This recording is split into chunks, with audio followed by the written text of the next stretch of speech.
My son's soft moan pulled me from a fitful sleep. I jolted awake, my hand flying to his forehead. It was burning like a hot coal. My heart felt as if it were being squeezed in a vice.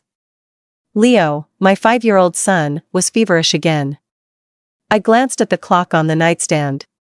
Just past 11 p.m. outside, New York City was still alive, but inside this sprawling Westchester mansion, the only sounds were my son's labored breathing and the frantic drumming of my own heart. I quickly grabbed a lukewarm washcloth to wipe him down, then took his temperature again, 102.2 degrees Fahrenheit. The red number on the digital thermometer was a dagger to my eyes. Shaking, I fumbled through the medicine cabinet. I'd used the last dose of children's Motrin that afternoon. We had to go to the hospital. I scooped his small, limp, and sweltering body into my arms and rushed out of the room, down to the living room. My husband, Ethan, was still there, legs crossed on the sofa, scrolling through his phone and whistling a cheerful tune. He was dressed in a brand new designer outfit, his hair slicked back with gel, a packed travel bag resting beside him. Ethan! I called out, my voice cracking with panic. Leo's fever is dangerously high. We have to get him to the emergency room, now. Ethan looked up, throwing me an annoyed glare. He furrowed his brow, that familiar frown he wore whenever I interrupted his leisure. Can't you handle one, kid? His voice was cold, utterly devoid of concern. He has a fever, so give him some medicine. Why are you freaking out? We're out of medicine. And his fever is so high, I'm scared he'll have a seizure. We need to go, please, Ethan, I begged, tears welling in my eyes. Ethan stood up irritably, but instead of moving toward me, he reached for his suitcase. Call an Uber, I have an urgent matter to attend to. What could possibly be more urgent than our son? I practically screamed. Aren't we supposed to go to the Hamptons tomorrow? You promised you would take Leo and me. At the mention of the trip, Ethan's expression grew even crueler. He let out a sneer, a smile that disgusted me. The Hamptons? You think you have the right to come? Look at yourself. You spend all day smelling like spit up and old takeout, and your clothes are a disgrace. You just embarrass me. This trip is for me and Jessica, do you understand? Jessica. The name hit me like a sledgehammer. Her. The beautiful young mistress he'd been seeing for months. I knew everything but had bitten my tongue, hoping he would come to his senses for our son's sake. But tonight, he had openly admitted it, openly trampled on 6 years of marriage. What? What are you saying? How could you? I stammered, my chest so tight I could barely breathe. You're ruining the mood, Ethan snapped, pulling out his phone. Hello, Jess? I'm on my way. Yeah, just a small problem. My blind wife is causing a scene. He spoke into the phone with a sweet, loving tone, completely ignoring me as I stood frozen. Our feverish child in my arms. Hanging up, he stared at me with eyes as cold as ice. Stay home. Don't you dare go anywhere and make a scene. If I find out you've ruined this trip for me, don't blame me for being cruel. With that, he dragged his suitcase toward the front door. Like a madwoman, I ran with our son in my arms, blocking the door of his car. You can't go, our son is terribly sick. You're his father. You can't just leave us like this. I pounded on the car window, sobbing in despair. Ethan rolled down the window, his face contorted with a malice I had never seen before. Do you want to die? Move. When I didn't budge, he abruptly opened the car door, grabbed me by the hair, and dragged me back into the house. Ah! I screamed in pain. Leo, startled, began to wail in my arms. Without a shred of mercy, he pulled me through the living room toward the old, dark storage cellar at the back of the house. It was a damp, musty room used only for broken furniture and junk, the air thick with the smell of mildew and mice. He shoved my son and me inside. Stay in here and reflect on your behavior. When you learn your place, I'll be back. He slammed the heavy wooden door shut. The dry, cold sounds of the bolt sliding and the lock turning echoed through the darkness. Each sound was a knife, severing my last thread of hope. Ethan, open the door. Don't lock us in here. Our son's fever is getting worse. Ethan. I pounded on the door frantically, screaming until my voice was raw, but the only reply was the sound of his car engine fading into the night. Powerless, I collapsed onto the cold concrete floor, clutching my son tightly.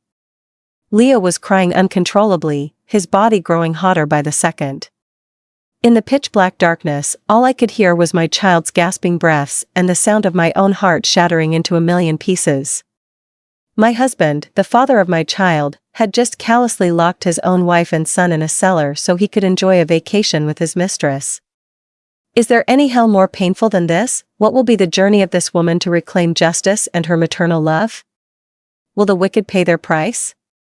Please like and subscribe to Echoes of the Past, and turn on notifications so you don't miss the dramatic developments in the next chapter. The thick, cold darkness of the cellar swallowed us whole. The stench of mildew, mice, and old belongings assaulted my nostrils, making my chest feel even tighter. I sat on the freezing concrete floor, holding Leo close, trying to warm him with my own meager body heat. He had stopped crying hysterically and had drifted off in my arms, but his body was still burning, his breath short and rapid. I pressed my cheek against his forehead, the heat radiating off him like a fire. What could I do? Locked in here with no medicine, no water, my son wouldn't last long. Helplessness and despair tightened around my heart like an invisible vice, a pain so intense it was numbing. I scanned the darkness, searching for a glimmer of hope. The cellar's only window was high up, boarded over with wooden planks. A faint sliver of moonlight filtered through the cracks, casting thin streaks of light on the floor, not enough to see anything clearly. I could only sense the clutter of cardboard boxes and broken furniture piled around us. This was a prison my own husband had thrown us into. I took off my thin cardigan, dabbed it in my own tears, and gently wiped my son's forehead and neck, hoping it might cool him down even a little. He stirred, his dry lips murmuring in his delirious sleep. Daddy, Ethan. Leo misses you. His innocent words were like 1,000 needles stabbing my heart. Fresh tears streamed down my face, not for myself, but for him. He was too young to understand the cruelty of the father he adored. He still saw his dad as a hero, the greatest father in the world. He didn't know that his hero was now enjoying himself with another woman while his own son battled a high fever in a dark, filthy cellar. Memories of the past flooded back, as vivid as if they were yesterday. I remembered the first day I met Ethan. He was a talented young architect, and I was just an innocent, naive college senior. He came into my life like a prince, with a warm smile and gentle eyes. He said he loved my simplicity and kindness. He said he didn't care that I was an orphan from a modest background. He promised to protect and cherish me for the rest of my life. I believed him. I believed all his sweet promises. I defied the disapproval of his mother, Eleanor, a woman who prized social status above all else, to become his wife. I thought that with his love, I could overcome anything. And for the first few years of our marriage, we were incredibly happy. He was a thoughtful husband, he would help with chores after work and massage my shoulders. On weekends, he'd take me for walks and we'd eat at food trucks I loved. When I was pregnant with Leo, he was overjoyed to the point of tears. He took care of my every need, forbidding me from doing any heavy lifting. He would press his ear to my belly and whisper to our son. During those days, I thought I was the happiest woman in the world. But when did it all start to change? Was it after his family's company hit a rough patch and he had to beg his mother for help? Or was it when Jessica appeared, with her youthful charm and flattering words that opened his eyes? He started coming home later. Family dinners became rare. He no longer cared about my feelings, replacing them with sharp words and cold stares. He started listening to his mother unquestioningly, taking all my sacrifices for granted. He turned into someone else. A stranger, selfish and cruel. I tried to hold on. I tried to forgive. I lied to myself, saying he was just stressed from work, that he would soon return to being the husband I once knew. But I was wrong. Once a person's heart has changed, trying to hold on is futile. Mommy. Cold. Leo's whimper brought me back to the brutal reality. I hugged him tighter, using my entire body to shield him from the cold concrete. His breathing was growing weaker. Leo, please don't scare Mommy. Hang on, son, someone will come and save us, I whispered, though I didn't know who to believe in. Who would save us? Eleanor, my mother-in-law, who never once accepted me as her daughter. She was probably celebrating getting rid of the thorn in her side. My father-in-law, Arthur, was a quiet, reserved man. In all these years he never interfered in our marriage, never stood up for me against his wife's bitterness. I couldn't count on him. I was truly at a dead end. I stared helplessly at the silent wooden door. Despair washed over me. Were my son and I going to die in here? Die in the cold, alone, and despised by the person I loved most? The thought made me shudder. No. I couldn't die. I had to live. To raise my son. To make the person who caused us this pain pay. But what could I do? Utterly exhausted, I could only hold my son and cry. Hot tears rolling down my cheeks and onto his feverish face. Just as I felt the last flicker of hope dying out, I heard a strange sound from outside. Screech. Scrape. It was faint, like metal grinding against metal, slow and dry. My heart leaped. What was that? Was it the wind blowing a branch against the roof? Or a rat gnawing on something? I held my breath, straining to hear. Another sound. This time clearer. Click. Like someone was trying to pick the lock. Was it Ethan? Had he come back? Or was it a burglar? Whoever it was, would they be our escape? Or another door to an even worse hell? The dry click of the lock turning echoed in the dead silence of the cellar, and my entire body went rigid. All thoughts ceased, replaced by a primal fear that squeezed my chest. Who was out there at this time of night? My first instinct was to retreat deeper into the darkness, clutching Leo like a mother animal protecting her weak offspring. I covered his mouth, terrified that even the faintest whimper would be heard. My heart hammered against my ribs, so hard I thought it would burst from my throat. Outside, the scraping and clicking grew louder, more frantic. Someone was definitely trying to break in. Had Ethan changed his mind and come back? No, this didn't sound like a key. It was rougher, like someone using a hard object to pry the bolt open. A burglar? The thought sent a chill down my spine. If a burglar came in and found us, would he kill us to silence us? Or was it someone Ethan sent? Was he afraid I'd cause trouble and sent someone to teach me a lesson? 1,000 terrifying scenarios swirled in my mind. I felt like I was on the brink of madness. Crash! A loud bang erupted as the thick wooden door was kicked open by a powerful force from outside. The dim yellow light from the hallway spilled in, casting a tall, imposing shadow in the doorway. I held my breath, my eyes wide, staring at the silhouette. My hand instinctively grabbed a piece of rotten wood beside me, ready for a hopeless fight. The figure stepped inside, their gait a little unsteady, urgent. As the person moved into a patch of faint moonlight, I was stunned to realize it was my father-in-law, Arthur. I could hardly believe my eyes. He was in his silk pajamas, his graying hair a mess. His usually calm, stern face was etched with sheer panic and worry. He was panting, a steel crowbar, the tool he'd just used to break down the door, still in his hand. Chloe? Are you okay? He called my name, his voice trembling and hoarse, stripped of its usual authority. When he saw us huddled in the dark corner, he quickly threw the crowbar to the ground and stumbled toward us. My God! That monster! He dared to do this to his own wife and child? He knelt beside me, his rough, shaking hand touching Leo's cheek. The heat from my grandson's body made him recoil. He's burning up, we have to get to the hospital now. It was only then that I came to my senses. Fear was replaced by stunned surprise, and a flicker of hope. Dad. I burst into sobs, tears of relief, of terror, and of a belated gratitude. How? How did you know we were in here? He didn't answer immediately.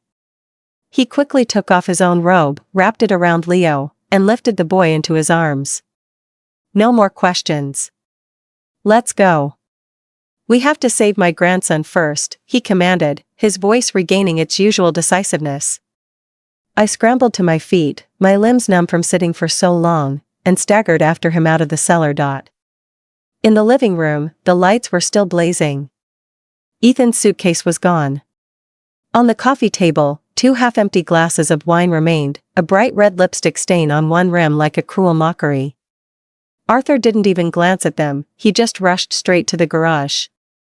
He placed Leo in the back seat and urged me to get in. Hurry, Chloe. The luxury sedan, which he normally only used for important events, now tore through the night like a wounded animal. I sat in the passenger seat, looking back at Leo lying unconscious on the back seat. That was a dramatic and emotional continuation. The sudden appearance of Arthur is a complete surprise and a moment of salvation. Would you like me to continue the story, perhaps focusing on the drive to the hospital and what Arthur reveals about how he found you, my heart aching? Dad, Ethan. I hesitated. He's gone. Arthur cut me off, his voice as cold as steel, his hands gripped the steering wheel so tightly his knuckles turned white. He left with that tramp, I saw everything. It turned out he couldn't sleep tonight, he had gone out onto the balcony for some air and happened to see Ethan's car leaving, but inside wasn't me and Leo, it was Jessica. A bad feeling washed over him and he went downstairs to look for us. He found our bedroom empty and couldn't reach Ethan by phone. He searched the whole house until, passing the cellar, he heard my faint muffled sobs. I'm useless, I'd been too lenient with him for too long, he ground out, his voice filled with regret. I thought it was just a phase, that he would come to his senses. I never imagined he could lose his humanity like this. I remained silent, tears streaming down my face again. So he knew. He knew Ethan was cheating, he knew what I was enduring. But he had chosen to stay silent. That silence was perhaps another invisible knife that had helped push me into tonight's hell. The car sped down the empty street, the streetlights flashed across his aged face, illuminating the deep wrinkles of pain and remorse. The hospital was only a few blocks away. I turned to look at my son. He was still unconscious, his breathing growing fainter. Hang on, my love. We're almost there, I whispered. Just then, Arthur's phone rang. It was an unknown number. He frowned and put it on speaker. Hello? A panicked, unfamiliar male voice came through. Excuse me, is this the emergency contact for the owner of the vehicle with license plate 51X? My heart skipped a beat. That was Ethan's license plate. Yes, I'm his father, what's wrong? Arthur growled. Sir. His car was just in an accident on the Long Island Expressway. It's very critical. My ears started to ring, and everything went dark.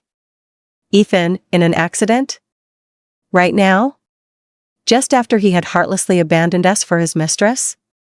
A vicious sense of satisfaction flickered within me, but it was immediately replaced by overwhelming confusion. As much as I hated him, I never wished him dead.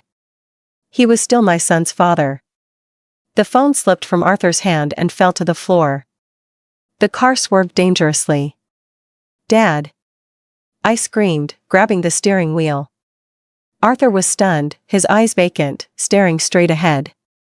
He muttered, "Retribution, it's divine retribution." The car screeched to a halt in front of the hospital emergency entrance. But now, my mind was not only consumed with worry for my son, but also with a tangled mess of chaos.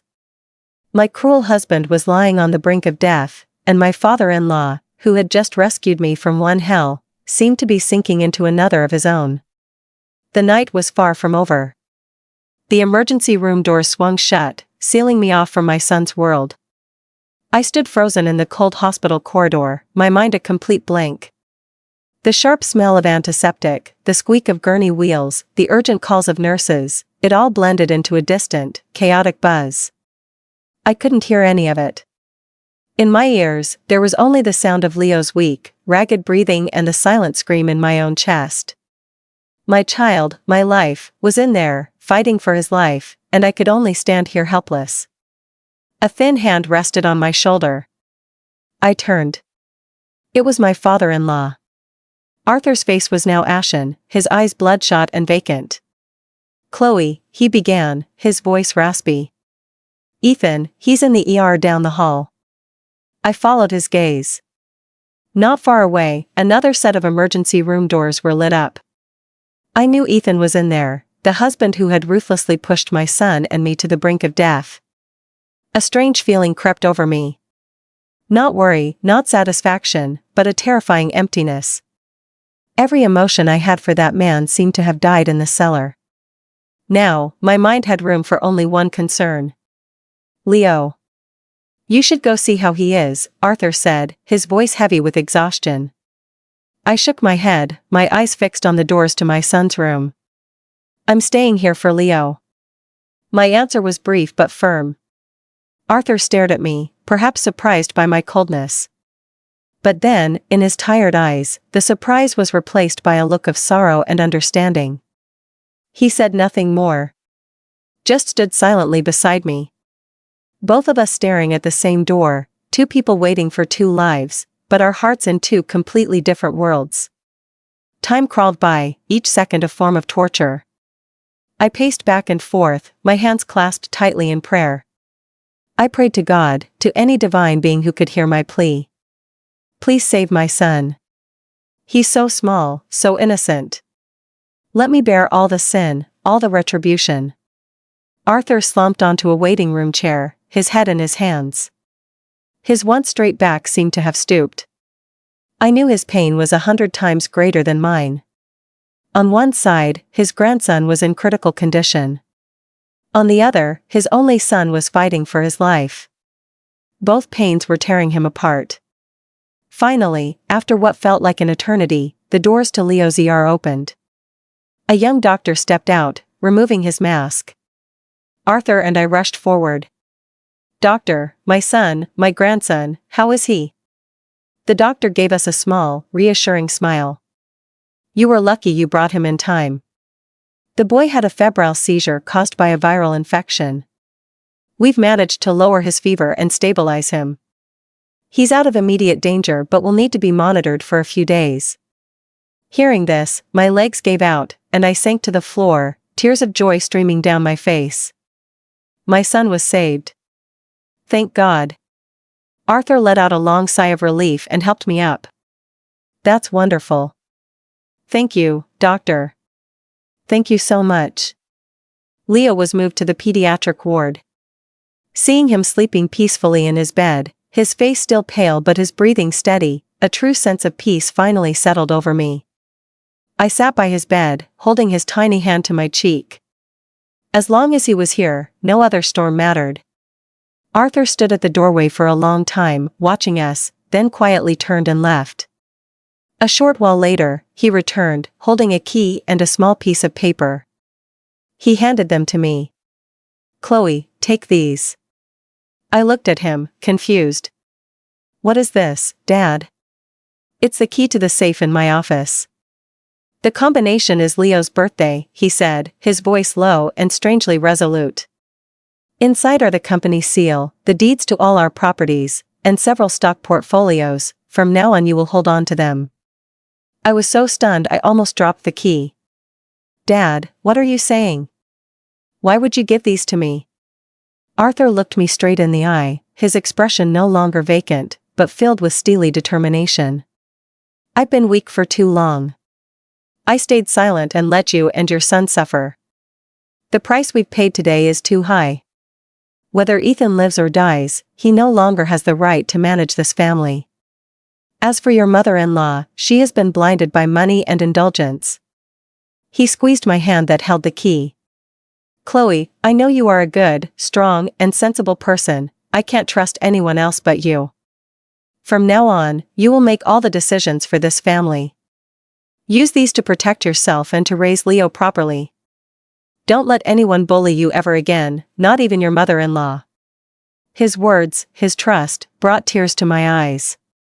My father-in-law, the man I always thought of as stern and distant, was the one who saw everything and was now handing me a sword and a shield to defend myself. I held the key, feeling its weight, not just the weight of metal, but the weight of responsibility, of a new future opening before me. Dear listeners, witnessing the sacrifice and ultimate pain of a mother and wife, many of us surely feel a lump in our throats. If you believe that Chloe, our protagonist, deserves a chance to stand up and fight for herself and her son, please don't hesitate to give this video a like. Every like is a word of encouragement, an invisible source of strength to give her courage on her difficult but promising journey toward a new dawn. Just then, a nurse from Ethan's ER ran toward us, out of breath. "Sir, the doctor needs to speak with Ethan Hayes' family immediately." Arthur flinched and stood up. I instinctively moved to follow, but the nurse added something that made both of us freeze. "And? The patient's wife just arrived. She's making a scene out there, demanding to see her husband." The patient's wife? I was standing right here. Could she be talking about Jessica? Did she have the audacity to show up here, posing as Ethan's wife? The nurse's words were like a thunderclap, leaving both Arthur and me speechless.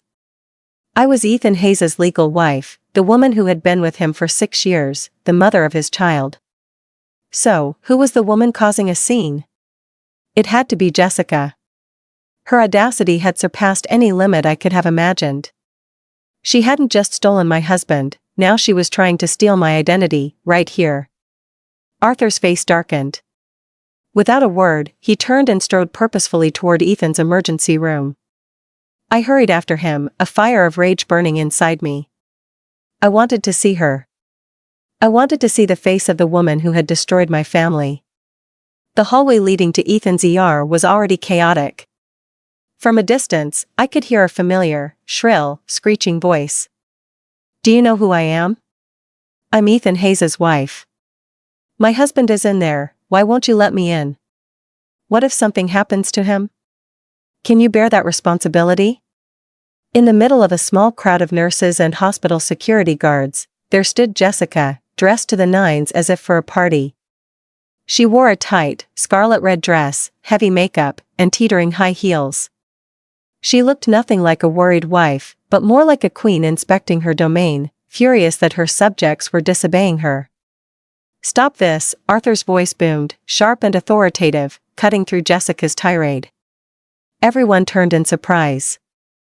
When Jessica saw Arthur, her face showed a flicker of unease, but it was quickly replaced by a brazen confidence. She ran to him, throwing herself into his arms, and began her tearful performance. "Dad. Dad, you're here.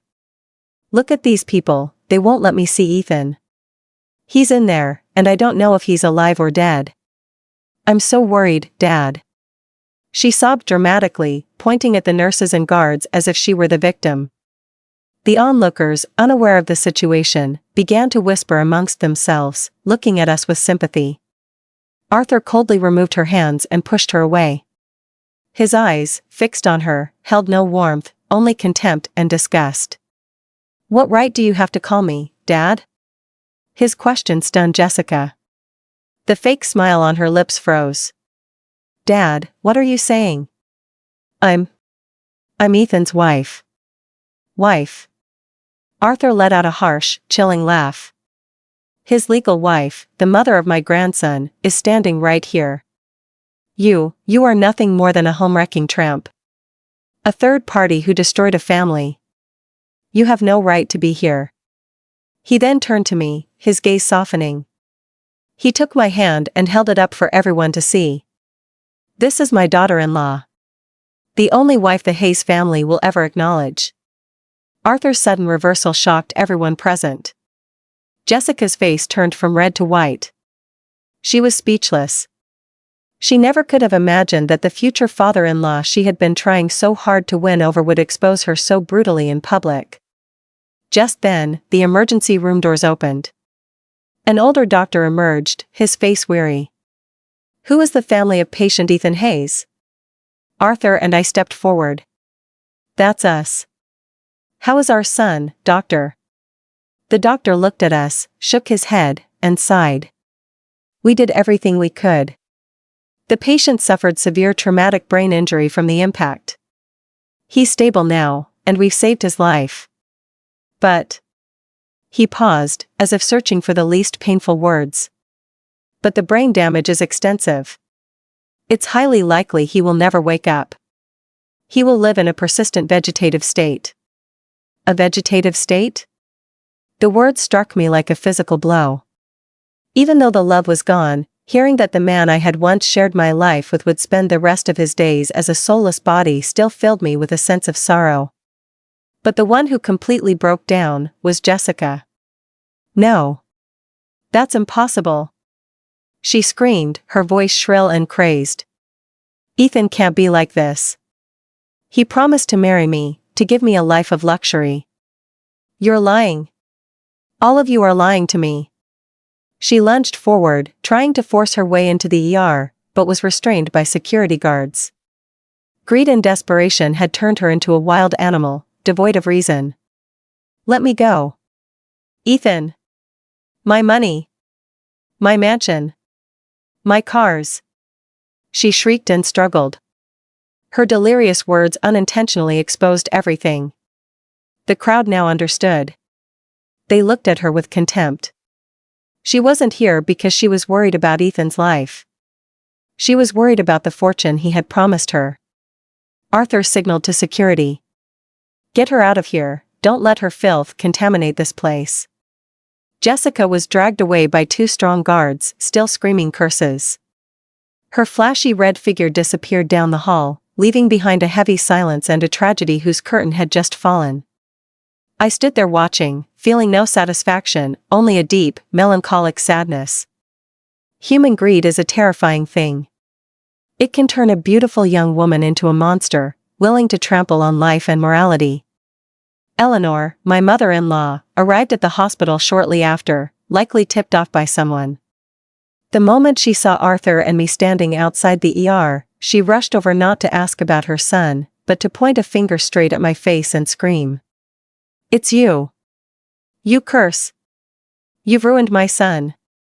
From the day you set foot in our house, my family has never known a day of peace. Now you've done this to him. Are you satisfied now? Her venomous words echoed through the hallway. Arthur could bear it no longer.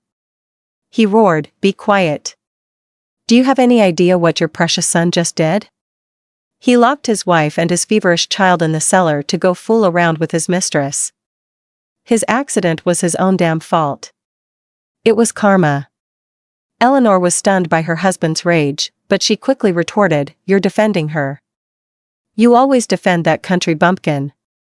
What kind of spell has she put on you?" Arthur trembled with fury, raising his hand to strike his wife. I quickly intervened. "Dad, please, stop. This is a hospital." I knew that now. A new war within my family was just beginning. A war between justice and humanity on one side, and blind, cruel selfishness on the other. And I, once a victim, had been thrust into the center of it. In the following days, the hospital became my second home. My life was split in two, half spent in the pediatric ward with Leo, the other half running over to the intensive care unit to check on Ethan. Leo's fever was completely gone, and he was back to his laughing, chattering self. But the trauma of that night still seemed to haunt him. He would sometimes startle in his sleep, crying out for his father in fear. Each time, my heart broke. I could only hold him close and whisper words of comfort, knowing the scar on his young soul would take a long time to heal. As for Ethan, he lay there, motionless and unresponsive. The modern machines around him beeped in a steady, cold rhythm, the only proof that he was still in this world. The doctors said his condition showed no improvement, he was truly in a vegetative state, a shadow of his former self. I visited him not out of love or duty. Love was dead. And duty had vanished after what he'd done. I went, perhaps, out of a final shred of human decency. Because he was, after all, my son's father. I would stand there, looking at the man who was once my entire world, feeling nothing, no love, no hate, just a painful, alien emptiness. After her outburst at the hospital, Eleanor no longer dared to raise her voice at me. The stark truth about her precious son, combined with Arthur's firm stance, seemed to have intimidated her. But I knew it was only a temporary silence. Inside that woman was a volcano of resentment, waiting to erupt. She visited Ethan often, but always chose times when I wasn't there. She came and went like a ghost, her eyes always fixed on me like daggers. My life drifted on in a state of exhaustion and stagnation, until one afternoon, as I was peeling an apple for Leo, Arthur walked into the room. He looked much older, but his eyes were firm. He sat down and looked at me for a long time before speaking, his voice low and clear. "Chloe, you can't live like this forever." I looked up, not understanding. "Leo is well now, and Ethan, he will likely never wake up. You have your whole future ahead of you. You can't bury your youth in this hospital, in the shadow of a man who is no longer himself." "But what am I supposed to do, Dad?" I asked, my voice filled with confusion. "I don't know where to go." "Go home," Arthur replied simply. "And start learning to be the master of your own life. I told you, from now on you will be the one making the decisions. I want you to go back, not as a submissive daughter-in-law, but as the head of this family." His words left me speechless. Me, a woman who had only known the kitchen and her child, how could I possibly manage an entire estate, a major corporation? "I can't do it, Dad. I don't know the first thing about business." Arthur smiled, a rare sight on his weathered face. "No one is born knowing everything. If you don't know, you learn. When I first started, I was just a mechanic with nothing to my name. What matters isn't what you know, but whether you have the courage to do it." He looked deep into my eyes, his gaze imbuing me with an invisible strength. "Chloe, you are intelligent, patient, and most importantly, you have a kind heart. Those are things money can't buy, things that Ethan and his mother will never have. I believe in you. Do it for yourself, and for Leo's future." That day, my son and I left the hospital and returned to the mansion I thought I would never want to see again.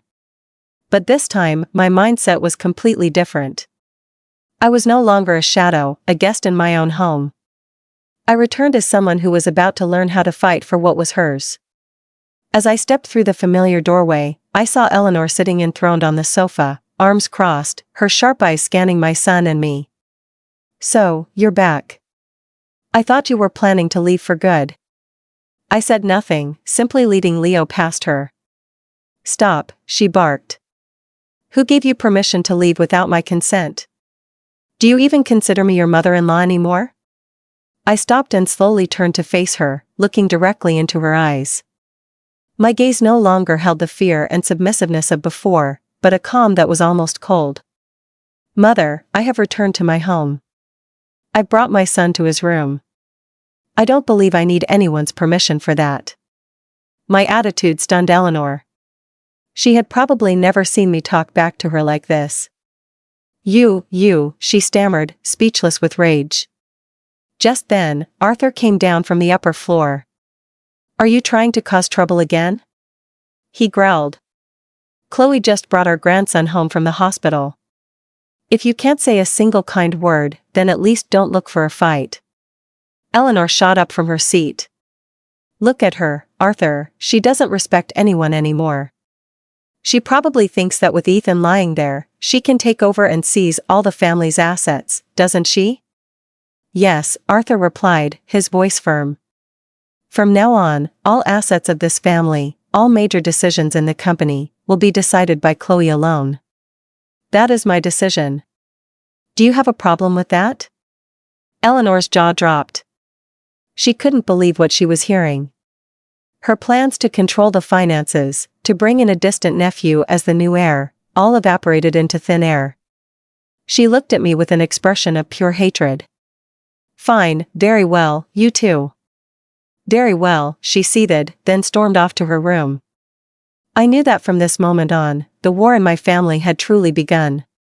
But I was no longer afraid. I had my father-in-law's support, and most importantly, I had a reason to fight. In the days that followed, I began to acquaint myself with a completely alien world. Arthur became my mentor. He took me to the company, introduced me to key executives. He taught me how to read financial reports, analyze the market, and negotiate with partners. At first, I was completely lost. Everything was new and complex. But through perseverance and relentless effort, I gradually began to understand. I stayed up until 2 or 3 in the morning, studying documents. I was the first to arrive and the last to leave, attending every single meeting. My transformation surprised everyone in the company, from the most demanding directors to the rank-and-file employees, and they slowly began to respect me. While digging into the company's affairs, I discovered many irregularities. Unexplained expenses, ridiculously overpriced contracts with shell companies, projects with mysterious cost overruns, all bearing Ethan's signature. It seemed he was not only a philandering husband, but also someone who had been using his position to embezzle from the company for years. A gut feeling told me Jessica wasn't the only other woman in his life, and that fateful trip to the Hamptons was probably more than just a romantic getaway. The deeper I delved into the company's paperwork, the more a chill ran down my spine. The business world that Ethan and his family had built was not as glamorous or transparent as it appeared. It was a tangled web of shady relationships, cleverly forged numbers, and huge sums of money that had vanished into thin air. Every one of Ethan's signatures on those documents felt like a mockery of my naivete over the years. I had thought he was a brilliant husband, dedicated to his career. It turned out his brilliance was used to siphon the sweat and effort of his own father. Arthur, after handing over the reins to me, seemed to have shed a great burden. He didn't interfere directly, serving only as a patient advisor and mentor. Every night, after Leo was asleep, we would sit in the study, surrounded by towering stacks of files. He showed me how to spot a disadvantageous contract, how to track cash flow, how to see through the lies that numbers could tell. In business, you can't fully trust anyone, not even those closest to you, he said, his eyes distant. Greed can turn a friend into an enemy, a loved one into a stranger. His words were a bitter summary of his own family's tragedy. I decided to start with the largest and most unusual expenditures. My eyes landed on a series of regular monthly transfers to a company with a very elegant name, Elysian Designs LLC. Each transfer was for tens of thousands of dollars, labeled as project consultation fees. But the strange thing was, this company had never appeared on our list of official partners. I asked Arthur. He shook his head, having never heard the name. A phantom consulting firm? Or was this Ethan's channel for laundering money? I decided I had to find out more. I turned to David, a young, intelligent sales manager who was fiercely loyal to Arthur. He was one of the few at the company who wasn't in Eleanor's or Ethan's camp. After I explained the situation, David agreed without hesitation. Don't worry, Chloe, leave it to me. I've suspected something was off for a long time but never had the chance to speak up. Just 2 days later, David brought me a file. The information inside was staggering. Elysian Designs was a real company, but it wasn't a construction consulting firm. It was a high-end interior design and luxury furniture business. And the legal representative, the owner of the company, was none other than Jessica. A cold dread washed over me. So that was it. Ethan had used the guise of consulting fees to legitimize funneling company money to his mistress. He hadn't just given her pocket money, he had bankrolled an entire company for her. His love for her was clearly more than a fleeting passion. But that wasn't all. David had found something even more damning. Chloe, look at this, he said, pointing to an address on Elysian Designs' business license. Does this address look familiar? I squinted. It was the address of a luxury condo in a new development in Soho. I froze. This was the same apartment Ethan had lied to me about, claiming he bought it as an investment for our future, to rent out. It turned out the future he was talking about was his future with Jessica. They had built their own love nest right under my nose, with my family's money.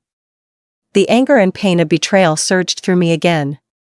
I thought I had become numb, that I had no feelings left.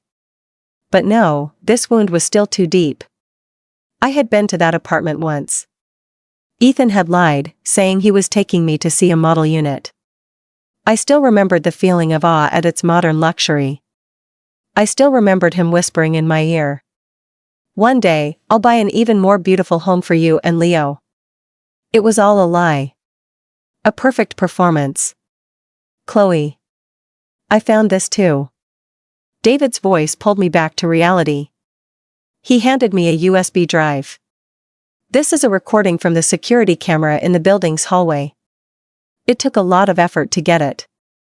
My hand trembled as I plugged the USB into my computer. A video appeared. It was footage from the afternoon of the day Ethan had his accident. In the video, Ethan and Jessica were holding hands, laughing and talking as they stepped out of the elevator. Ethan was carrying the very travel bag I had packed for him. They weren't going to the Hamptons. Their destination was this apartment. They were about to start their romantic getaway right there. I fast-forwarded. About 2 hours later, Ethan left alone. He looked rushed, talking on the phone with someone, his expression tense. He got in his car and sped off. That must have been when he received an urgent work call and rushed onto the highway, leading to his fateful accident. So the Hamptons trip was just a lie to deceive me. His real paradise was so much closer. Do you see, listeners?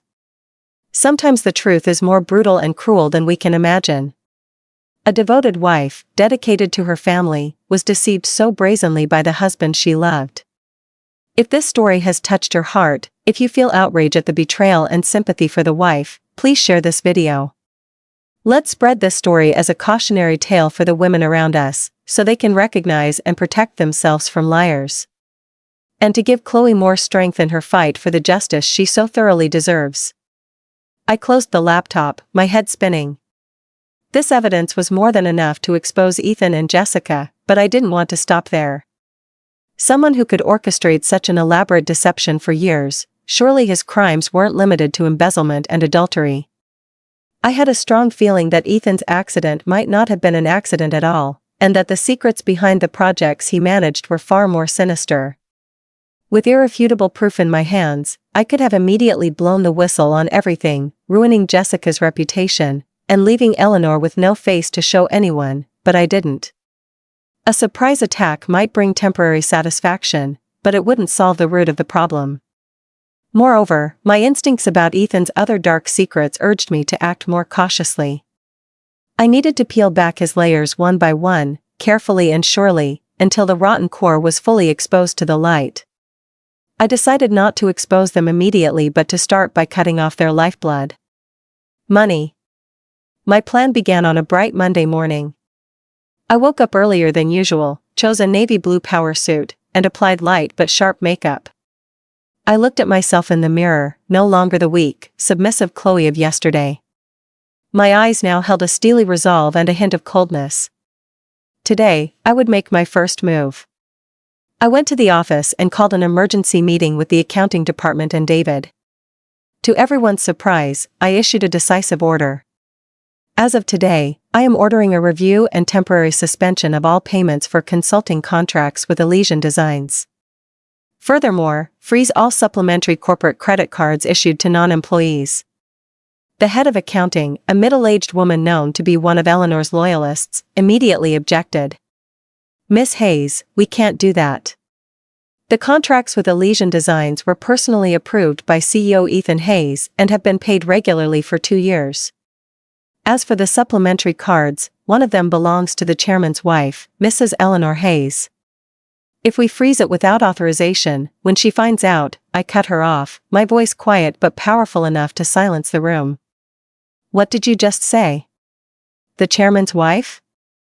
To my knowledge, the current chairman of the board is Mr. Arthur Hayes. My mother-in-law, Mrs. Eleanor Hayes, holds no official position in this company. So on what grounds is she using a corporate credit card with no spending limit? The head accountant was speechless, her face pale. As for Elysian Designs, I continued, my sharp gaze sweeping over everyone, I suspect this company is a front for money laundering. I have already asked our legal department to investigate. Until we have a definitive result, all transactions are to be halted. This is my order, as the acting head of this company, with the full authority of Chairman Arthur Hayes. Does anyone have any objections? The meeting room was dead silent. The power Arthur had given me was now in full effect. No one dared to argue. As I expected, the storm broke just a few hours later. The first person to call me was Eleanor. She was at a high-end department store, and her familiar black card had been declined. You? What did you do to my card? She screeched into the phone, her voice filled with rage. You dare to lock my card? Do you know who I am? I replied calmly, my voice even. Mother, I am simply following company policy. Corporate credit cards are for employees for business-related expenses. You are not an employee, so I was forced to revoke it. You? You dare to lecture me? This company belongs to my family. I can spend whatever I want. Mother, the company is an independent legal entity, not the personal property of anyone. From now on, for all personal expenses, please use your own money. I said, then hung up, giving her no chance to curse me further. I could imagine her face. She must have been furious enough to burst, her life of luxury and endless shopping sprees brought to an abrupt end. The next person to find me was Jessica. She didn't call, she came straight to the office. She was still fashionably dressed, but her face lacked its usual arrogant confidence. She was stopped at the reception desk.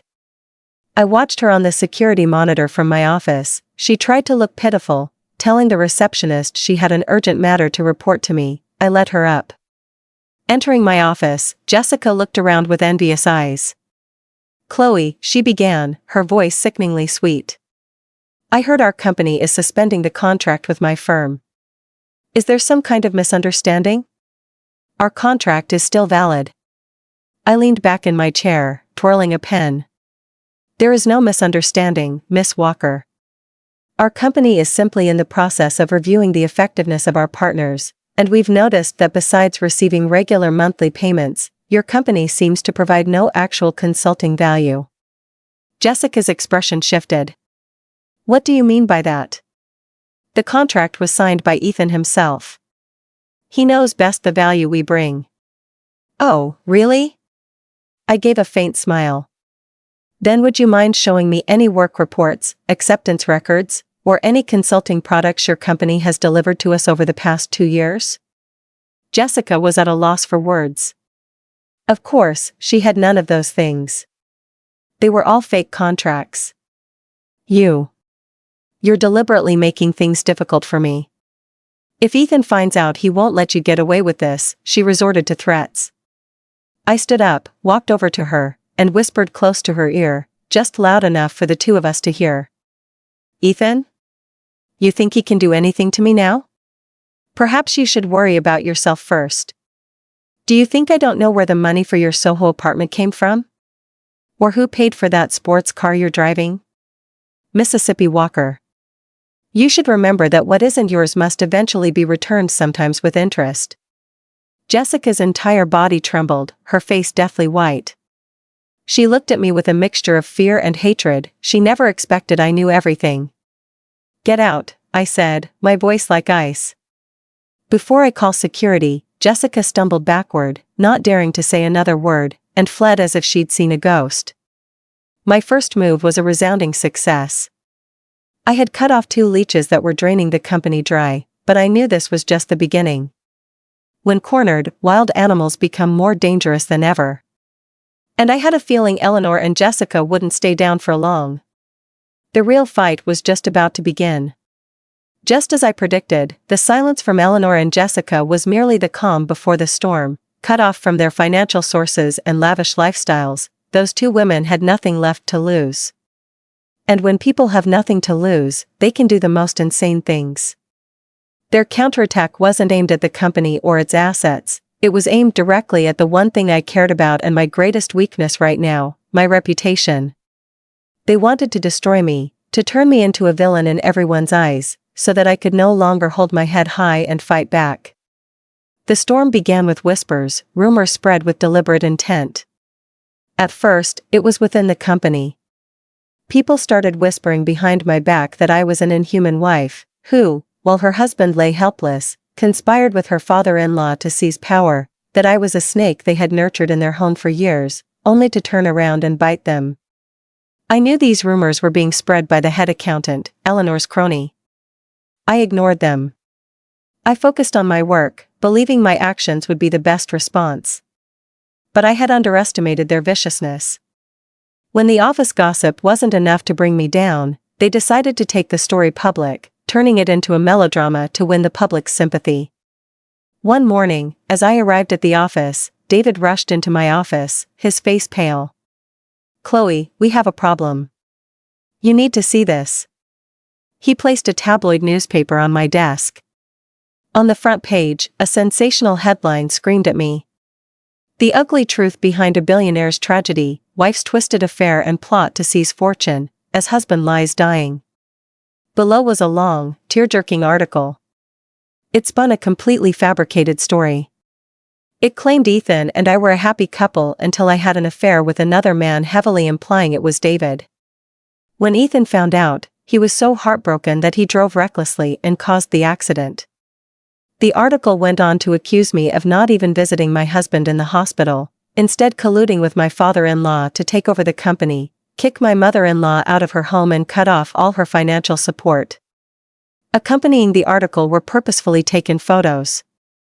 A picture of David and me working late at the office, captioned "The lover's secret rendezvous behind the unfortunate husband's back."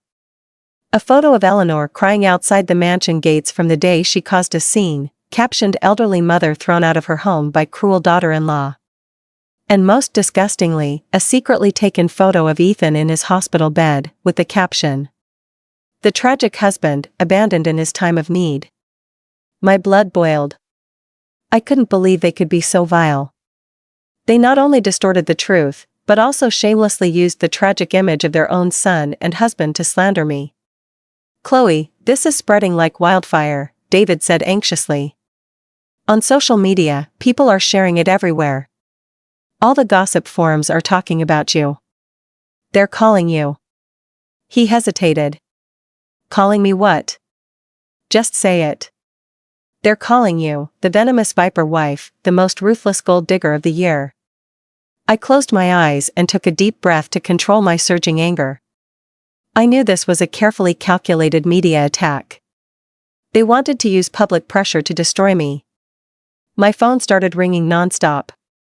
Business partners, investors, even old friends, all calling to ask about the story. The company's inbox was flooded with hate mail. The company's stock, which had been recovering, started to dip again. "Chloe, what do we do now? Should we hold a press conference to set the record straight?" David asked urgently. I shook my head. "No, the more we deny, the more they'll think we're hiding something. The bigger a scene we make, the more we fall into their trap. They want us to be chaotic and lose our focus. So we just let them slander us like this? Of course not." I opened my eyes, my gaze cold and determined. "They want to play this game? I'll play with them, but not by their rules. David, I need you to find out which reporter wrote this article, and which publication ran it first. I want to know who is backing them." I knew the best way to put out a fire isn't to pour water on the flames, but to find and cut off its oxygen supply. Eleanor and Jessica were just puppets. There had to be a smarter, more malicious puppeteer, pulling the strings from behind the scenes. Someone who knew how to manipulate the media and public opinion. Jessica had connections in the entertainment world. Had she enlisted some powerful force? This was no longer just a family feud. It had become a war on the media front. A war where one small mistake could cost me everything. But I wasn't afraid. They had underestimated me. They thought a woman who was only used to the kitchen would easily crumble under public scrutiny. They didn't know that even a worm will turn. And a woman, cornered while protecting her honor and her child, is more fearsome than any storm. The media storm was more ferocious than I had imagined. My name was dragged through the mud everywhere, from tabloids to social media forums. My photos were turned into malicious memes. People fabricated all sorts of stories about my past, twisting my narrative from a sympathetic orphan into a scheming, manipulative gold digger. The pressure from public opinion was an invisible but devastating weapon. Employees at the company started looking at me differently, with suspicion and distance. A few partners began to hesitate, delaying the signing of new contracts. The ship I was trying to right was once again in danger of sinking. But the one who was hurt the most wasn't me. One afternoon, I went to pick up Leo from school. He didn't run out to hug me as usual. He walked out slowly, head down, his eyes red and swollen. "Leo, what's wrong? Did someone bully you?" I knelt down, worried. He didn't answer, just shook his head and buried his face in my chest, sobbing. I held him, my heart aching. I knew why he was crying. Those vicious rumors weren't just aimed at me, they were stabbing daggers into my son's innocent soul. That night, I called Arthur and told him everything. His voice on the other end was grim, filled with anger, but also calm. "I know, the company's lawyer reported it this morning. Don't worry, Chloe, it's just the dirty tricks of petty people. You stay focused on your work, let me handle everything outside." "But Dad..." "Leo." My voice choked. "I understand. Bring him to my house for a few days. We have people to look after him here, no one will bother him. As for you, you need to be even stronger. This is the moment to prove your strength." His words were like a sedative, helping me regain my composure. He was right, I couldn't fall. I was fighting not just for myself, but for my son. While I temporarily retreated from the storm, David worked efficiently. He found the person behind the first article, a freelance reporter named Rick, notorious for his unethical methods and willingness to sell his pen to the highest bidder. And the person who had provided the information, photos, and a large sum of money to Rick was none other than Jessica. She had used her connections in the entertainment world to launch this attack. But one detail caught my attention. David reported that, according to his sources, the amount of money Jessica paid Rick and his media network was far beyond her current financial means. Where did that money come from? I had cut off Eleanor's funds, and Jessica's contract had been suspended. Could there be a third party, a mysterious benefactor, pulling all the strings? The thought made me shudder. This fight was more complex than I had thought. But whoever it was, my immediate goal was to put out this fire, and the only way to do that was to make the arsonists douse the flames themselves. I decided against a press conference or a public feud. I would build my own stage and invite them all to perform their final act. I told Arthur my plan. At first he was hesitant, as it was risky, but after I explained my reasoning, he was convinced. "All right, do as you see fit, I'll arrange everything." My plan was simple. I would organize an extended family meeting under the pretext of reconciliation and finding a common ground for Leo's future. The guests would include not only Eleanor and Jessica but also the senior elders of the Hayes family, the most respected voices.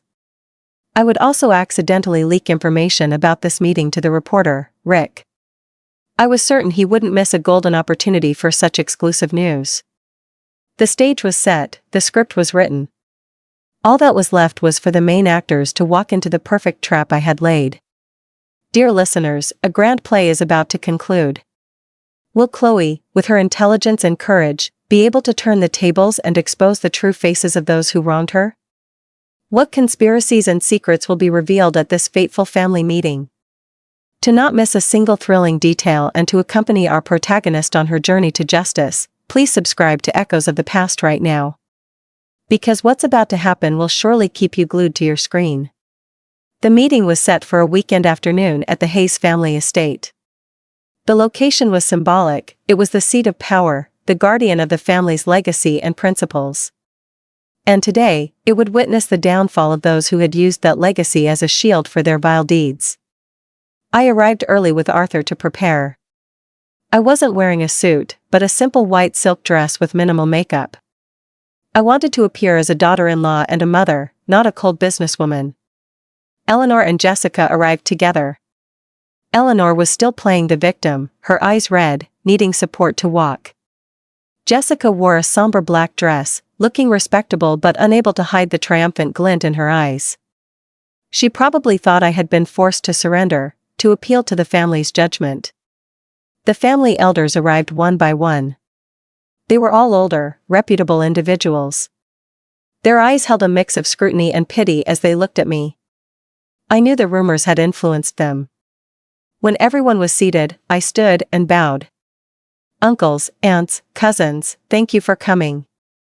I've taken the liberty of inviting you all here today to resolve the misunderstandings and conflicts that have troubled our family. I know these unfortunate events have affected the honor of our family name, and for that, I am truly sorry. My voice was sincere and humble. Seeing her chance, Eleanor began her act. Chloe, it's good that you recognize your mistakes, she sniffled. What mother doesn't love her son, what wife doesn't love her husband?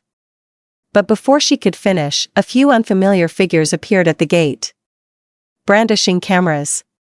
The real show was about to begin. The unexpected arrival of the press made the already tense atmosphere in the formal drawing room even more suffocating. The elders frowned in disapproval. Eleanor and Jessica exchanged a knowing, triumphant look. They thought this was their backup, arranged to pressure me and turn this family meeting into a public trial where I was the defendant. Arthur started to get up to have security remove them, but I gave him a subtle shake of my head, signaling him to remain calm. Everything was going according to my script.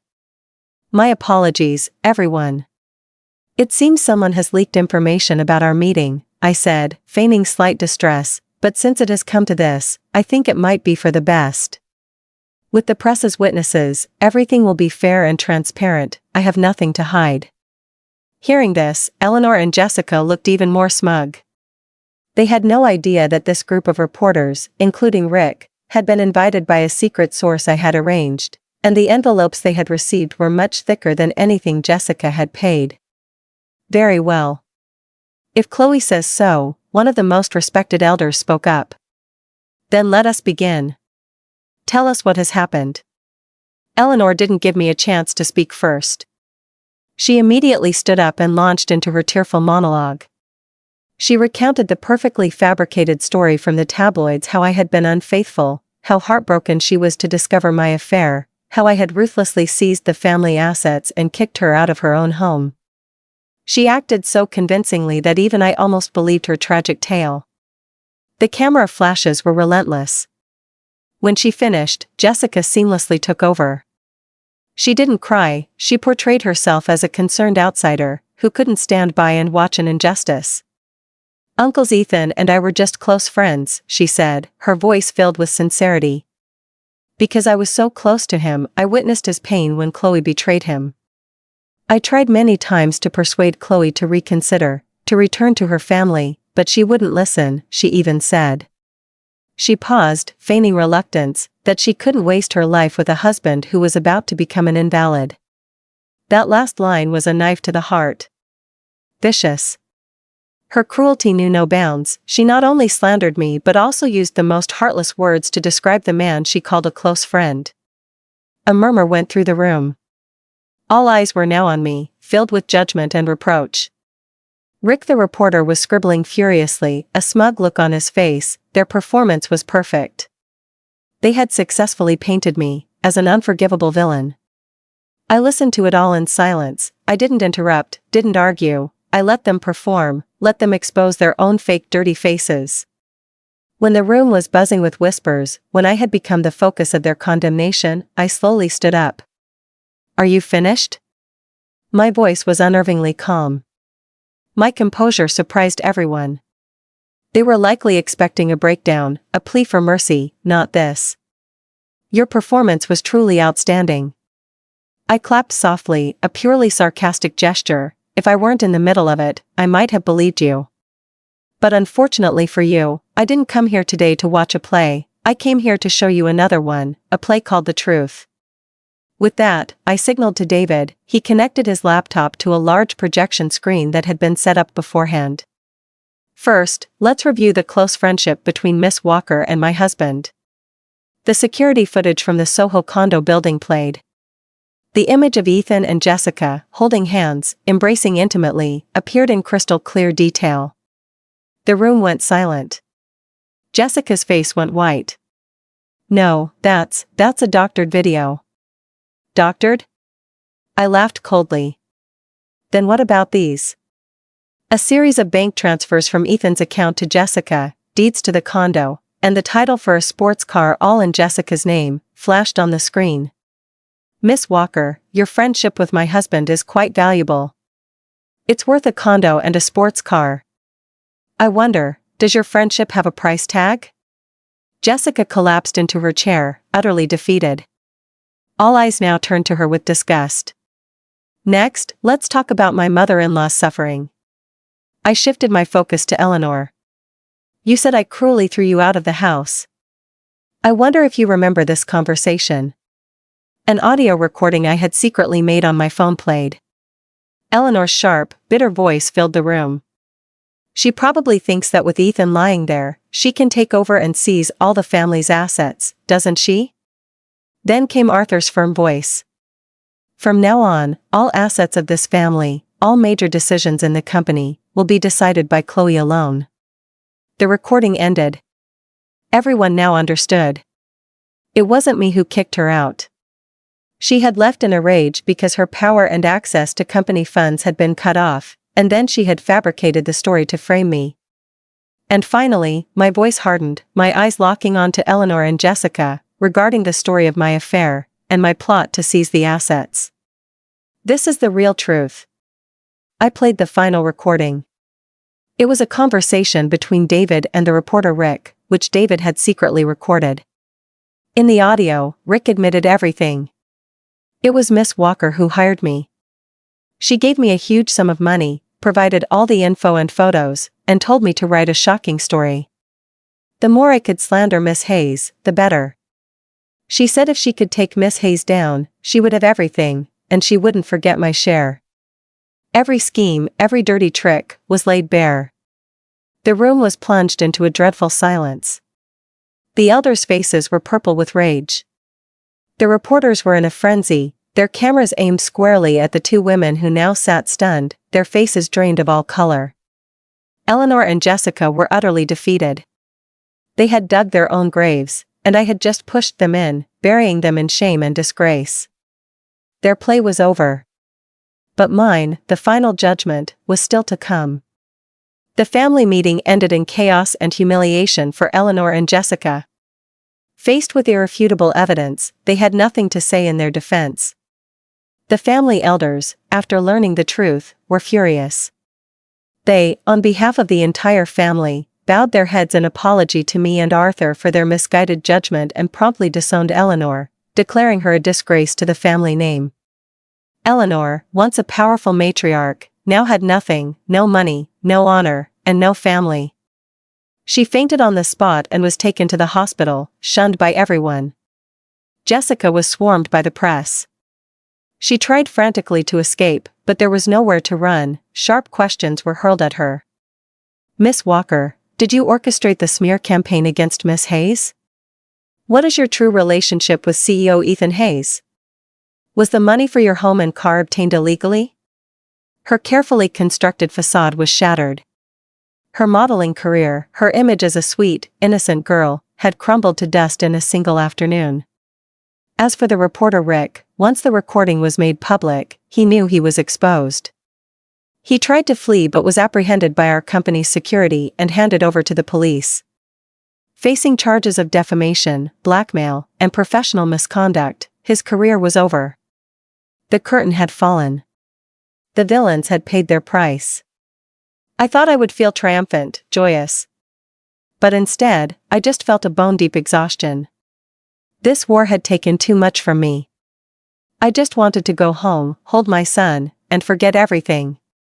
But it seemed fate wasn't done with me yet. After the meeting, David and I returned to the office to wrap things up.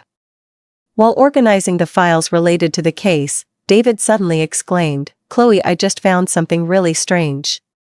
He pointed to his computer screen, which showed Jessica's bank transactions. "Look here.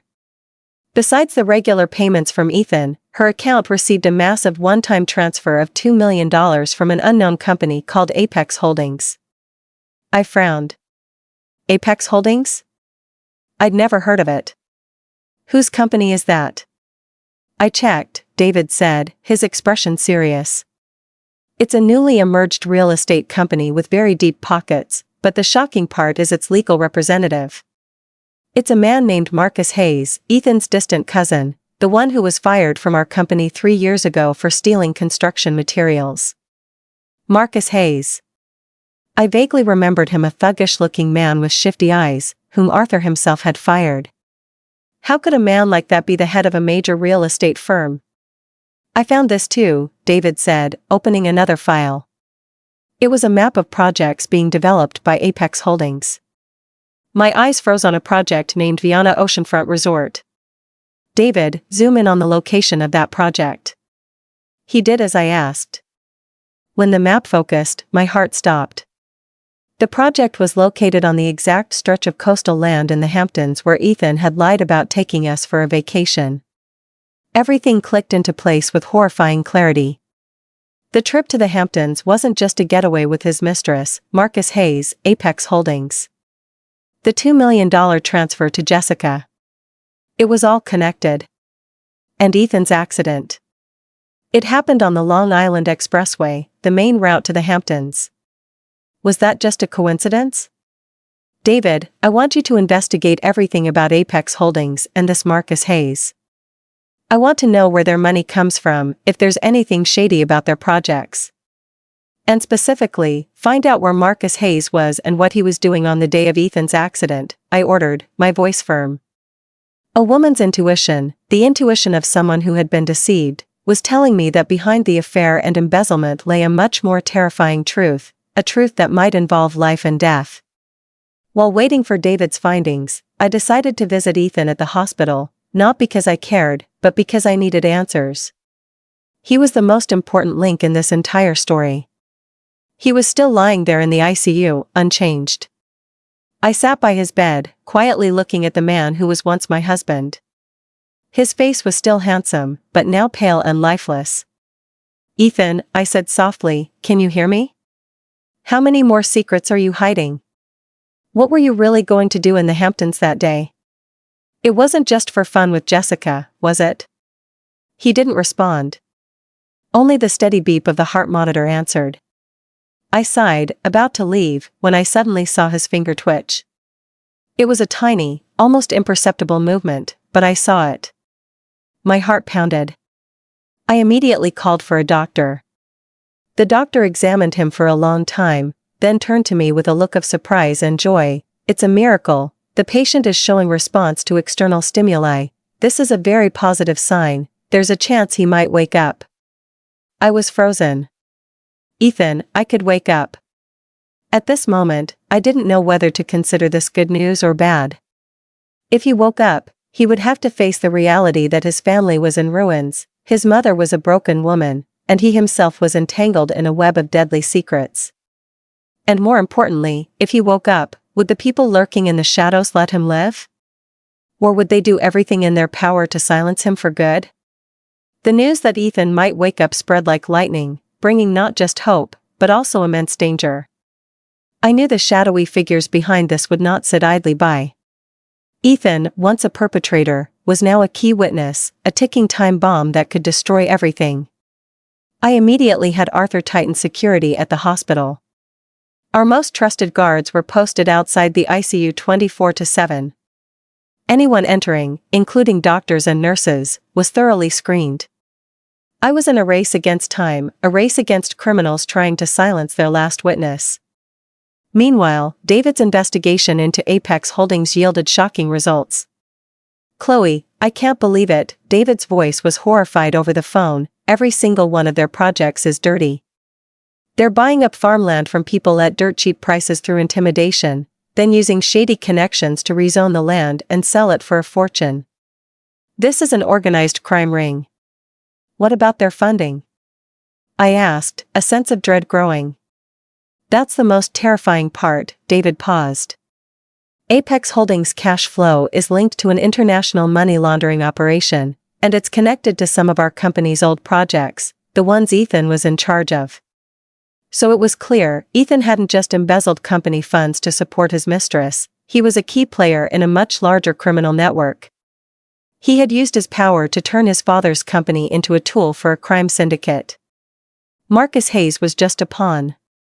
The real mastermind had to be someone incredibly powerful. David, what about the accident? I checked the highway cameras and witness statements. It looked like Ethan was speeding and lost control, but there's one strange detail. About 10 minutes before the crash, Ethan's car was forced to the shoulder by an unmarked black truck. They stopped for a moment, then drove on. A witness described the truck driver as a man with a large scar on his face. A black truck. A man with a scar. My instinct screamed that this was no ordinary traffic accident. This was an internal purge. Perhaps Ethan knew too much, or had done something to displease his superiors, and they had tried to eliminate him. But why did he survive? Maybe it was luck. Or maybe it was fate, forcing him to live, to face his sins, and to bring everything to light. I took all this information to a special investigative unit within the police force that Arthur had secretly contacted. These were people we could trust. A major case was opened. The net was being cast, waiting for the big fish to swim into it. Dear listeners, our story is reaching its most thrilling climax. An organized crime ring, bloody assassination plots, it's all beyond our initial imagination. Who do you think the final mastermind is? Will Ethan wake up to expose the crimes? And what will Chloe do to bring the culprits to justice? Leave your comments below. Every opinion, every prediction, is part of this journey for the truth. And who knows, your guess might just come true. A few days later, something unexpected happened. Eleanor, upon hearing her son might wake up, came to the hospital, crying and begging to see him. I hesitated, but then agreed. I wanted to see what she would do. Under the close watch of our guards, she was allowed into his room alone for 10 minutes. The police and I watched her every move on a hidden camera. Eleanor walked in, saw her motionless son, and broke down. "Oh, Ethan, my son, how did it come to this? If something happens to you, how can I go on living?" She sobbed, but then her words turned strange. "You were so foolish, son. I told you not to get involved with them. They aren't people, they're demons, and now look. You're lying here, and that Chloe is about to turn the world upside down. If you wake up, if you talk, they'll kill us all. Not just you, but me, this entire family. They'll even kill Leo." Shaking, she pulled a small syringe from her pocket, filled with a clear liquid. My heart stopped. What was she doing? Was she going to kill her own son to silence him? "I'm sorry, my son," she whispered. "I'm doing this for your own good. Once you're gone, it will all be over. You'll be at peace." She tremblingly brought the needle closer to Ethan's foreline. "Stop." The door burst open. The police and I rushed in. Eleanor jumped, dropping the syringe.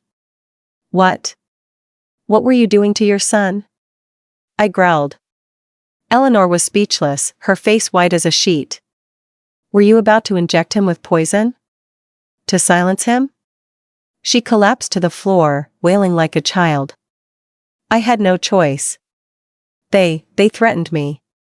They said if Ethan woke up and talked, they would kill my entire family. They would kill Leo. I had no other choice. Her confession was shocking. So there were people even more terrifying than her, people who had pushed a mother to the point where she was willing to murder her own child. This criminal network had truly sunk its tentacles into the darkest corners of human nature. Based on Eleanor's confession and the evidence we had gathered, the police launched a massive raid. Marcus Hayes, the scarred-faced enforcer, and dozens of others in the Apex Holdings network were arrested. But the true mastermind, the most powerful figure, was still at large. He seemed to have sniffed out the danger and vanished without a trace. The war was not yet over. The raid on Apex Holdings sent shockwaves through the city's business and political circles. Several high-ranking officials were suspended pending investigation. Phantom real estate projects were exposed, and the international money laundering ring was dismantled. Justice, it seemed, was slowly being served. But for me, the victory felt incomplete. The ultimate mastermind, the man who had caused my family's tragedy and pushed my mother-in-law to the brink, was still an unknown. He had disappeared like a ghost. Meanwhile, a miracle occurred. Ethan, after weeks of being unresponsive, began to wake up. His recovery was slow but hopeful. He could open his eyes and recognize people, though he couldn't yet speak. I visited him every day, not as a wife, but as the person who held his fate in her hands. I told him everything. I told him how his mother and I had been locked in the cellar, how his own mother had tried to kill him, about the fall of the Hayes family, and about the crimes he himself had committed. I don't know how much he understood. I only saw that with every story, tears would stream down his face. Were they tears of regret or helplessness? I didn't know. And I no longer cared to know. Love, hate, it had all faded, leaving only a cold emptiness. The only thing I needed from him now was his testimony. Testimony about the final mastermind. The police tried to question him multiple times, but Ethan still couldn't speak. He could only make muffled sounds and use his eyes to communicate. But his eyes were always filled with absolute terror whenever the man behind the scenes was mentioned. It was as if that name was a taboo, a specter more frightening than death itself. Eleanor, after being caught red-handed, confessed everything she knew, but her information was vague. She only knew of a big boss behind Ethan, someone with immense power who could decide the fate of her entire family. She had been threatened and forced to obey. Due to her cooperation and fragile mental state, she was released on bail under house arrest. Every day, she would come to the hospital and watch her son's room from a distance, never daring to go closer. The once arrogant woman was now just a silent shadow, living with her guilt and belated regret. As for Jessica, when the crime ring was busted, she knew she couldn't escape. She quickly sold her assets and tried to flee the country, but she was arrested at the airport. Facing overwhelming evidence of her complicity in money laundering and fraud, along with the defamation charges, she received a fitting sentence from the law. My life slowly returned to a kind of peace, but it was a heavy peace. I faced a difficult choice every day. Ethan was no longer a threat. He was just an invalid who would live the rest of his life in dependency and torment. I could easily file for divorce, cut all ties, and let him fend for himself. It would be sweet revenge, a deserved ending for what he'd done. But, whenever I looked at Leo, I couldn't bring myself to do it. He often asked to visit his dad. He would sit by the bed, telling his father stories from school, showing him his drawings. He would take his father's hand and press it to his cheek. "Daddy, get well soon so we can play soccer." His innocent words cut me to the core.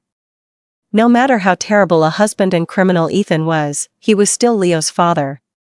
Would robbing my son of his only father be too cruel? I was at a crossroads. One path led to complete revenge, where I could shed the past and start a new unburdened life. The other led to forgiveness, an incomplete, heavy forgiveness, but one that might preserve a sense of family for my son, however broken it was. Arthur, aged by the ordeal, no longer interfered with my decisions. He only said, "Chloe, do what your heart tells you. Whatever you decide, I will always support you." One afternoon, I was sitting by Ethan's bed, peeling an apple for him out of habit. Suddenly, he spoke. A weak, hoarse, but clear voice. "Chloe." I froze, nearly dropping the knife. I looked up. He was looking at me, his eyes clearer, more present. "I'm sorry." He struggled to get those two words out. Tears streamed down his face again. I looked at him, my heart a tangled mess of emotions. Hatred, pity, the lingering sense of our marriage, it all swirled together. I didn't know how to respond. Just then, my phone buzzed. It was David. "Chloe, we found him. We found his hideout." His voice was ecstatic. "The final mastermind. He's hiding out in a seaside villa in Montauk. The police are on their way. I shot to my feet, my heart pounding. The day had finally come. I looked at Ethan, then out the window at the setting sun. Forgiveness or punishment, a peaceful life, or a fight to the very end. I had to make the final choice myself. And I knew that whichever path I chose, this storm was not yet truly over. The raid in Montauk was swift and clean. The final mastermind, a powerful and well-respected businessman who had manipulated everything from the shadows, was arrested as he was about to board a yacht to escape the country. He never imagined the criminal empire he had built over decades could collapse so quickly. On the day he was brought back to the city, I went to sea, not for satisfaction, but to put a final, definitive end to the past. Through the window of the police car, I saw a familiar face. It was the man from some of Arthur's old photographs, a man my father-in-law had once called a friend. Greed truly can turn a friend into a foe, a man into a monster. The case closed with the harshest sentences for the guilty. Justice, though delayed, had been served. My family company's name and honor were cleared. Everything seemed to have returned to its rightful order. After that day, I made my choice. I didn't choose revenge, nor did I choose easy forgiveness. I chose my own path, a path for my son's future and for my own peace of mind. I filed for divorce. The hearing was quiet, with no disputes or accusations. Ethan, in his condition, couldn't be present. He sent a letter which his lawyer read aloud. In it, he accepted all my terms, relinquishing all rights to our assets and to custody of our son. He asked for only one thing, to be allowed to see Leo from time to time. I agreed. I did it not for him, but for my son. I didn't want Leo to grow up with a heart full of hatred. I wanted him to know that his father had made mistakes and had paid the price, but he was still his father. After the divorce, I didn't cast Ethan out. I used a portion of my own assets to place him in the best long-term rehabilitation center, where he could receive proper care. I did it not out of love, but out of a sense of shared history, the history of 6 years as husband and wife, the duty of one human being to another at their lowest point. It was the last thing I could do for him, and for my own conscience. Eleanor, after everything was exposed, had a complete breakdown. She lived as a recluse in an old family property, unable to face anyone. I still had food and medicine sent to her occasionally. Not because I had forgiven her, but because I knew that living with her guilt and loneliness for the rest of her life was the heaviest sentence of all. Time passed. 5 years went by. The company, under my and Arthur's leadership, thrived, becoming a leader in the industry. But for me, the greatest success wasn't the numbers on a financial report, but the smile on my son's face. Leo was now a healthy, smart, and compassionate 5th grader. He knew everything that had happened. I never hid anything from him, but he held no resentment. It only made him love and cherish me more. Occasionally, on weekends, I would take him to visit Ethan. He could now sit in a wheelchair and speak in short sentences. Some of his memory had returned, but the memories of his crimes seemed to have been wiped clean. He only remembered that he had a wife named Chloe and a son named Leo. Every time he saw his son, he would smile a simple, childlike smile. Perhaps that too was a form of release for him. One beautiful afternoon, Leo and I were walking in the park. The golden sun bathed the green lawn. "Mommy?" Leo asked suddenly. "Are you happy?" I stopped for a moment, taken aback by his question. I looked at my son, at his bright, clear smile, then up at the vast blue sky. I smiled, a truly serene smile. "Yes, my love. Mommy is very happy.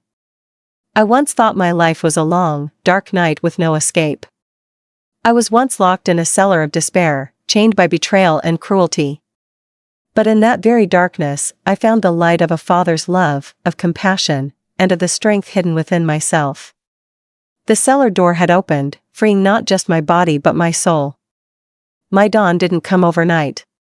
It was a long journey through shadows and storms. And now, standing in the warm sunlight, I realized that happiness isn't the absence of pain, but how we face it and overcome it. My new life, my son's new life, was just beginning.